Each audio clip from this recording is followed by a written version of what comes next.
Hello મિત્રો, હું પાછો આપની સમક્ષ એક સરસ મજાના જોક્સનો વિડીયો લઈને આવ્યો છું. તો મારો જોક્સનો વિડીયો ગમે તો મારી યુટ્યુબ ચેનલ હરીશ કે સુમેશરાને શેર કરજો, લાઈક કરજો અને સબસ્ક્રાઈબ કરજો. ધન્યવાદ.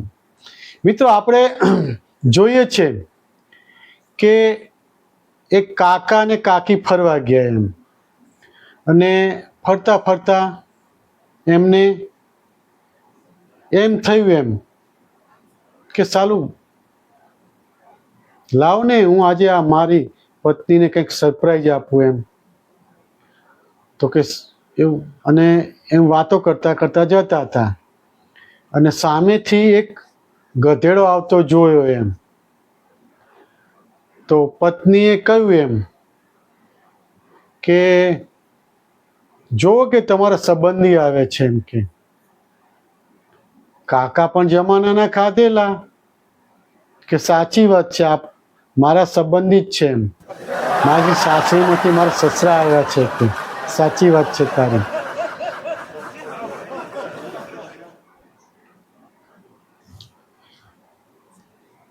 એક મેદાનમાં કથા ચાલતી હતી એમ, અને કથામાં સંત મહાત્મા ઉપદેશ આપતા હતા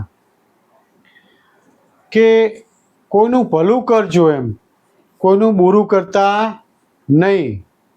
અને એક પુણ્યનું કામ એવું છે કે બધા હાથ ઊંચા કરો, બોલો કરશો ને? તો બધા કે હા કે કરશું એમ. તો કે રોજ એક અત્યંત પુણ્યનું કામ છે કે તમારે તમારી આજુબાજુ દિવસમાં એક વખત રોજ કોઈ પરણેલા પુરુષને કે હસાવજો. કે ખરેખર કે દિલથી આશીર્વાદ મળશે. બહુ પીડાયેલો હોય છે અને એને તમે હસાવશો ને તો બહુ પુણ્ય મળશે એમ. કે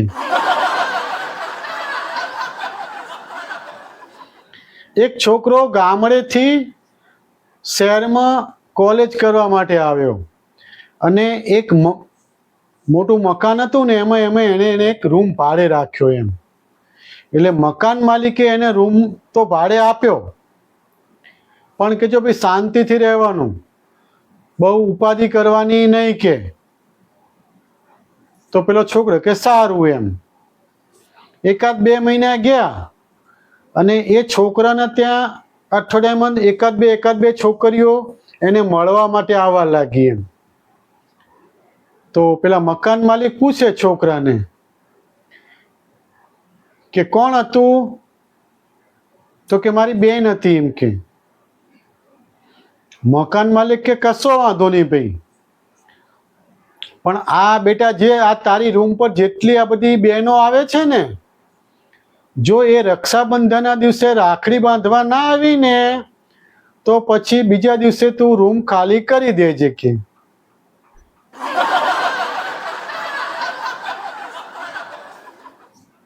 બે મિત્રો છે ને શરાબની મહેફિલ માણતા હતા, અને તમને તો ખબર છે કે શરાબ દારૂ પીધા પછી તમને અંદરથી જ્ઞાન આવે એમ, જ્ઞાનના ઝરણા ફૂટે એમ. કેમ તો પહેલો વ્યક્તિએ તો એ કે જો કે આજે આપણે પુરુષો છીએ ને એની છેલ્લી ગુરુ છે ને એની પત્ની જ હોય છે એમ.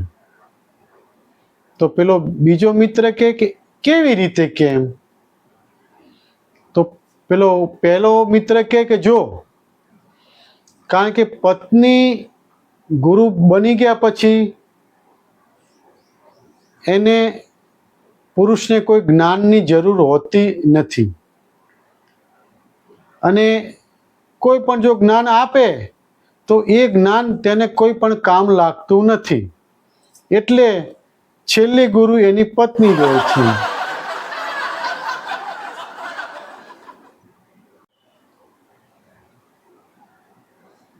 એક છોકરો એની ગર્લફ્રેન્ડને ફોન કરતો હતો એમ કે ક્યાં છે બકા તું?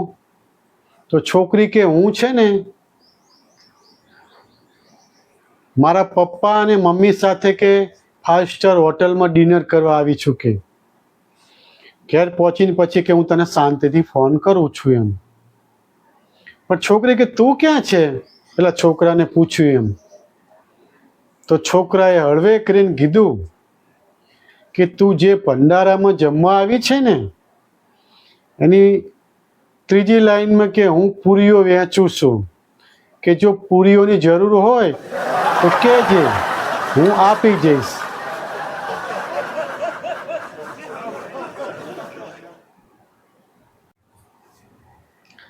એક કાકા બીમાર પડ્યા ને તો દવાખાને ગયા એમ, અને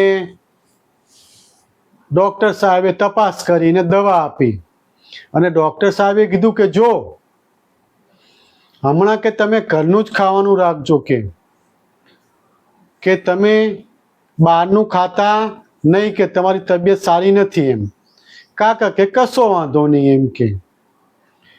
ડૉક્ટર સાહેબ કે પણ અઠવાડિયા પછી બતાવી જજો એમ. કાકા કે સારું એમ. અને અઠવાડિયું થયું એમ, અને કાકા દવાખાનામાં દાખલ થયા, ડૉક્ટર સાહેબ જોડે ગયા એમ. અને ડૉક્ટર સાહેબે એમના ચહેરા પર જોઈને કે કાકા મેં તમને બહારનું ખાવાની ના નથી પાડી, કે આ તમે ગાંઠિયા ખાઈને આવ્યા છો ને કે. કાકા કે તમને કેમ ખબર પડી? કે હજુ તમારા મોઢામાં ગાંઠિયાનો થોડો થોડો ભાગ રહી ગયો છે કે. મેં તમને ના નથી પાડી કે તમારે હમણાં કે બહારનું ખાવાનું નહીં. તો કાકા કે પણ સાહેબ તમારી વાત સાચી છે, પણ આ ગાંઠિયાવાળા છે ને એમની સાથે અમારા ઘર જેવા સંબંધ છે, એટલે ઘરનું જ કહેવાય ને એમ કે.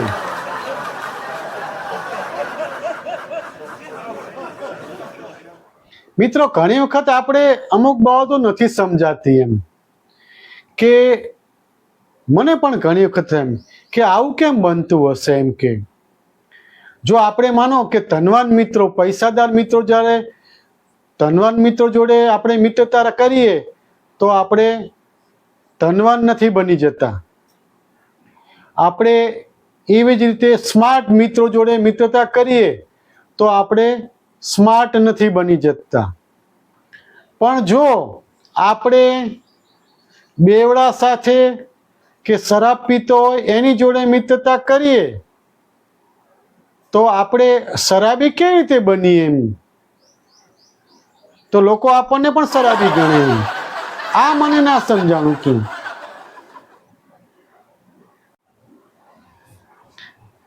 એક વેપારી છે, એ સવારે વહેલા નાહી ધોઈ અને પોતાની દુકાને બજારમાં જતા રહે એમ, અને બધા દુકાનોમાં વ્યસ્ત થઈ ગયા એમ.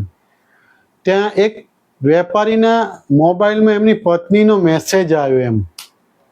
મેસેજ ગુજરાતી પણ લખ્યું હતું અંગ્રેજીમાં એમ, કે બજારમાં ગુંડા આવી ગયા છે. તો પતિએ તો મેસેજ વાંચ્યો અને આંફળો ફાંફળો બધી દુકાન જેમ તેમ બંધ કરી અને ઘેર આવી ગયો એમ. તો પત્ની કે કેમ આજે તમે દુકાન બંધ કરીને વહેલા ઘેર આવી ગયા કે. તો પતિ કે તને કેમ ખબર પડી કે બજારમાં ગુંડા આવ્યા છે કે. તો પત્ની કે અરે તમે વાંચ્યું નહીં બરાબર કે. આ અથાણાની સિઝન છે ને એટલે મેં તમને મેસેજ કર્યો હતો કે બજારમાં ગુંડા આવી ગયા હોય તો લેતા આવજો એમ. તો વેપારી કે તું ગુજરાતીમાં મેસેજ કરતા શીખ, આ અંગ્રેજીમાં આખો અર્થ બદલાઈ જાય છે કે તારા વાદે મેં બધા બજારમાં જાહેરાત કરી કે બજારમાં ગુંડા ફરે છે, તો બધા ફટાફટ દુકાનો બંધ કરીને ઘેર જતા રહે કે. આવું શું કરવા કરે છે કે તું ગુજરાતીમાં હાવ મેસેજ લખ કે. મિત્રો, તમે હમણાં છાપામાં વાંચ્યું હશે એમ કે તલાટીની ભરતીની જાહેરાત પડી છે, અને જોડે જોડે સરપંચની ચૂંટણીઓની પણ જાહેરાત પડી ગઈ છે. એટલે સરપંચ અને તલાટી બંને એક જ કચેરીના એક સાંકળ છે આખી, અને બંનેની જરૂર પડે વહીવટમાં એમ. તો આના અનુસંધાને આ હરીશભાઈ સુમેશ્રા જે શિક્ષક છે એણે 2-4 લીટી બનાવી છે એમ. તો શાંતિથી સાંભળો એમ.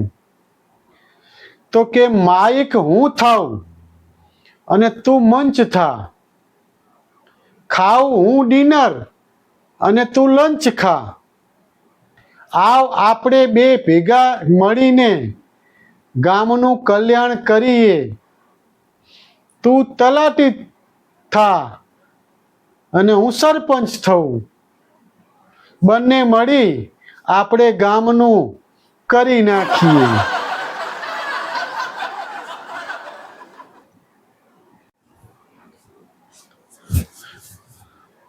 એક મહાત્માજીની કથા ચાલતી હતી એમ, અને ઉપદેશ આપતા હતા લોકોને કે ભાઈ તમારે છે ને કર્મ કરવાનું, કર્મ કરતા જાઓ, ફળની આશા ના રાખશો, અને એ ચિંતા તમારે નહીં કરવાની, એ તો ફળ એક દિવસ તમને મળશે જ એમ. ત્યાં સભામાંથી એક ભાઈ કે મહારાજ પણ કે કેટલા વર્ષ લગી રાહ જોવાની એમ ફળની એમ. તો સંત મહાત્મા કહ્યું, કર્મ કરો, ફળની ચિંતા ના કરશો, કદાચ તમારા માટે ઉપરવાળાએ ફળની જગ્યાએ ફળના જ્યુસની પણ વ્યવસ્થા કરી હશે કે.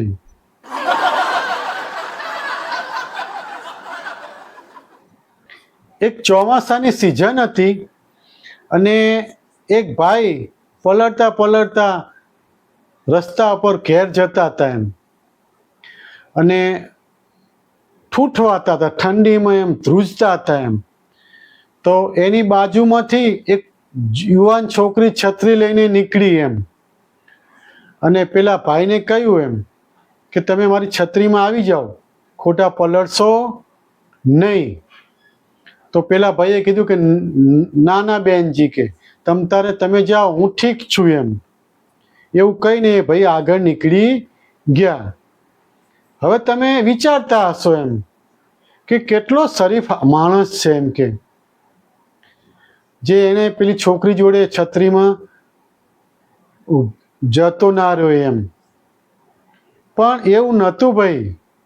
દરઅસલ એની પત્ની 15-20 ફૂટ પાછળ પાછળ જ આવતી હતી કેમ.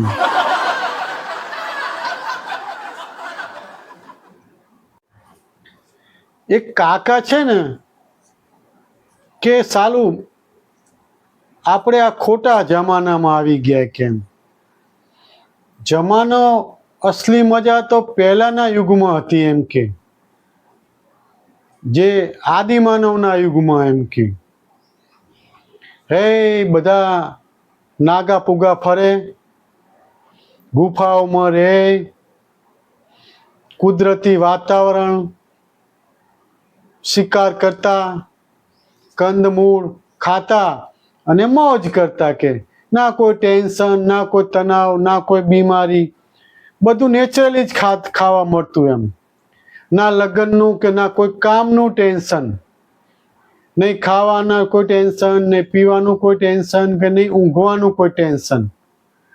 સાલું આ ખબર નહીં કે આ કયા ડફોડે આ વિકાસની ખુજલી ઉપડી અને આ નવા જમાનાની શોધ કરી.